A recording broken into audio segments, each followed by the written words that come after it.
nice little sequence for the arms and upper body. Let's start sitting in a chair, and this gives us a connection and support that allows us to focus more on the upper body to start with. Interlink your hands. Your heels of your hands stay together as if they're holding a coin between them, and make little circles around with the hands. So we're just warming up the hands, the wrists, the forearms. Circle back around the other way. Look for a nice smooth movement, and just be aware of working to whatever feels good for you, whatever feels tolerable. Now you interlink your hands one way. I want you to switch. So the other thumb is on top and your fingers are it feels weird, feels wrong. And continue with those circles again. So you're going to notice it feels different. So for me it's definitely not as smooth, and I'm noticing a little bit more of a click in my wrist as I do it. Sweep back around the other way, so really getting those hands and wrists warmed up. Make a piano movement with your fingers, keeping the fingers as wide as we can. So you feel like you're trying to stretch the webbing in between your fingers. And do try to extend the fingers back a little bit if we can. So we're flexing them forward with our piano movement, but we're also looking to extend them as fully as we can. Bend and flex at the wrists a few times, looking for a nice wide sweeping movement with the fingers. Now think about interlinking the hands again, but this time loosely, so the palms are not touching. And we're going to bring one elbow up, back and down, and then the other. So we're getting a really nice flowing movement in the shoulder girdle. Feel the shoulders lubricate, nourish, and explore whatever feels like a healthy range of movement for you. So if that means it's a little bit smaller, that's fine. If it feels good to really push that elbow back towards the wall behind you, then that's what you do. Now bring your fingertips to your collarbones, resting softly. Allow your shoulder blades to drop, and then bring your elbows a little bit forward, up, out, back and down. So elbow circles, drawing the elbows in front of you, drawing them upwards, outwards, back and down. Feel the openness this is creating across your chest, and be aware of a nice long, soft neck as we work. If the movement feels nasty or uncomfortable, make it smaller. Find the healthy range for your body for today. And dropping the arms back down. So we've warmed up the shoulders nicely. Let's add in some weight. So we're going to think about working with food cans, okay? Now these are a great option. A food can is generally 400 grams, which is just under half a kilo. That's a great place to start. Now I also have here some 2 kilo little dumbbells. Now what you're going to notice is this is easier to hold, okay? So it's a narrower center on it, and I can hold it quite easily. So holding cans can sometimes, the width of the can can make it a little bit awkward, but see how you get on. Another option is to get a narrow water bottle, okay? And we can fill that to suit ourselves. Water milliliters will be the same as grams. A 400 ml bottle of water is equivalent to this can, okay? So you can see how that might be a nicer option. Now what we're going to start with is sitting up nice and tall, your arms down by your sides, okay? So make sure you have a chair without arms on it, and we're going to bring that can towards your shoulder, and then reaching down, see can we take it a little bit behind us. So bending up and then reaching back. Now as the movement of the arm goes backwards, make sure that you're lengthening through the elbow, okay? And you're also keeping the shoulder blades a little bit down the back. So don't bring the shoulders forward to allow the arm to go backwards. If that means it's quite a small movement, that's fine. Stay nice and tall up through the center of the body. We can picture it, there's a glass of water on the crown of your head, and that gives us a little bit of focus here, doesn't it? Bending in and then stretching and reaching backwards. Try to keep the arms reasonably parallel here, so notice if you're inclined to take them out to the sides. So picture that you're trying to bring those cans right back towards the wall behind you. You're really going to feel the backs of the arms working quite hard for that. Now repetitions, you could try to work maybe 8 to 12 repetitions.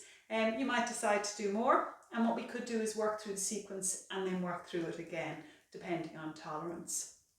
Now, bring the cans up to close to your collarbones. Then we're going to open out, so you're showing me the label on the cans here. We're coming to a W position here with the arms.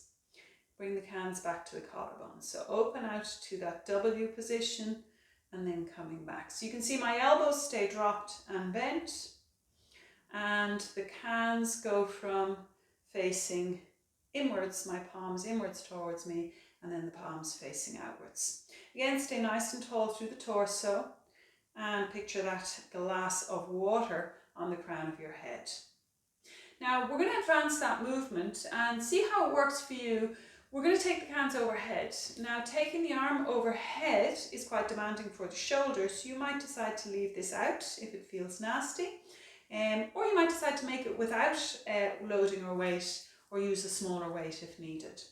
So go into our W position, and then we're going to push the arms up so we're forming a Y shape with the arms, and coming back down into our W and bringing the cans back to your collarbones.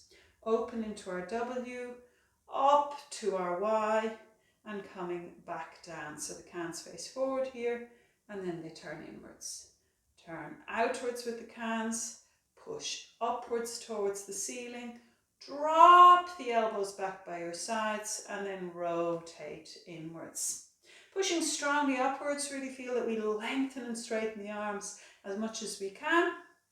Also remember to keep your glass of water on the crown of the head. Our next exercise is called a halo, and this combines shoulder mobility with complex strength. Before we add weight to this movement, before we add that loading and resistance, let's see where that movement is at for you for today. Touch your fists together and rest them in front of your chest. Now we're going to draw a circle with your thumbs, and that circle is first of all going to be around your face. So you're drawing a circular frame around your face, and see how that feels for you for today.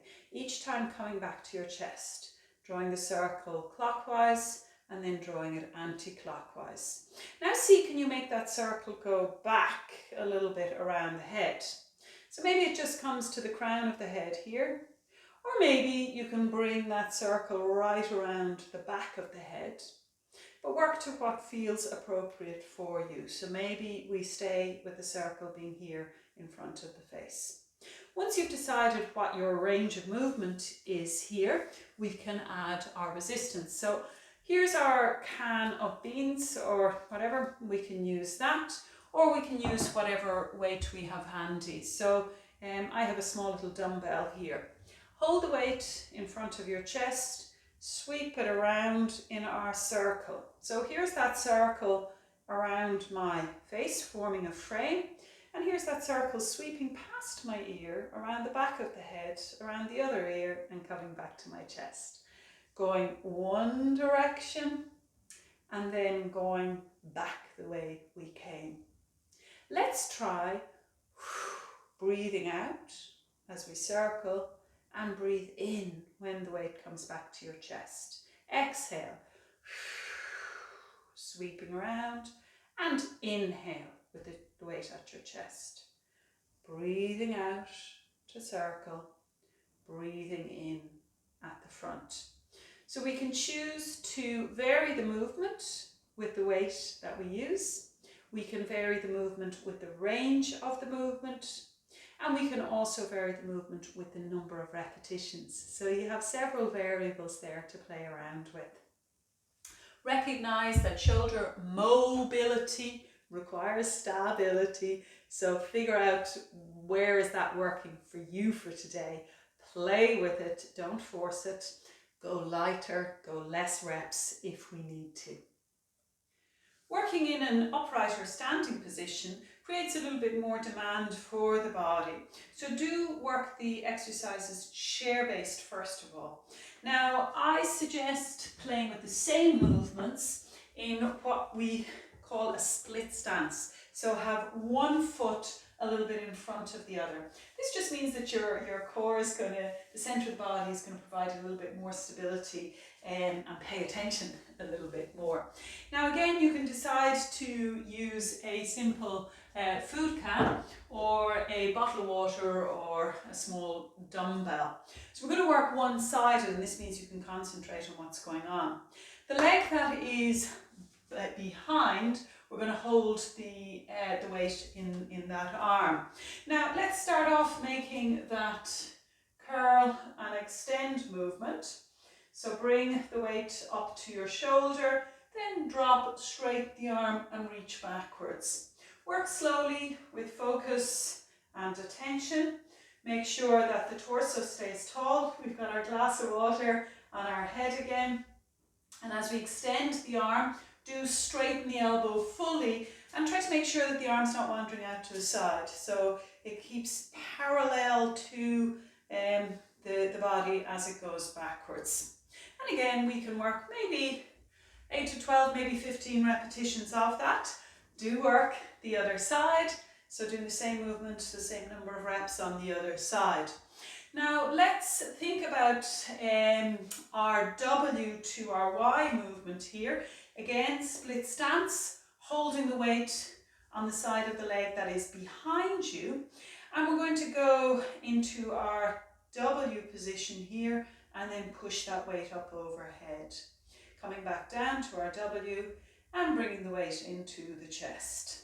So rotating outwards, pushing upwards, dropping the elbow back down and back into the chest. Make sure that you feel happy enough that the shoulder is tolerating the weight you're using and the amount of repetitions that you're doing. And obviously we're going to work that both sides. Let's think about our halo movement here. So holding your weight in front of the chest, either drawing a circle around your face, so making that circular movement one direction and then back the other, and then seeing can we take that weight further back behind the head. Now when we were sitting on the chair, that created stability here in the lower body. So what I want you to watch out for as you make this movement, are you overarching the back to get the weight behind? Avoid doing that. Or are you dipping or rounding to get the weight behind? So also watch out for that. Remember, we can vary the number of repetitions we do. You can vary how heavy a weight. So remember, a bottle of water is great because we can change the amount of water in the bottle to give us that variety.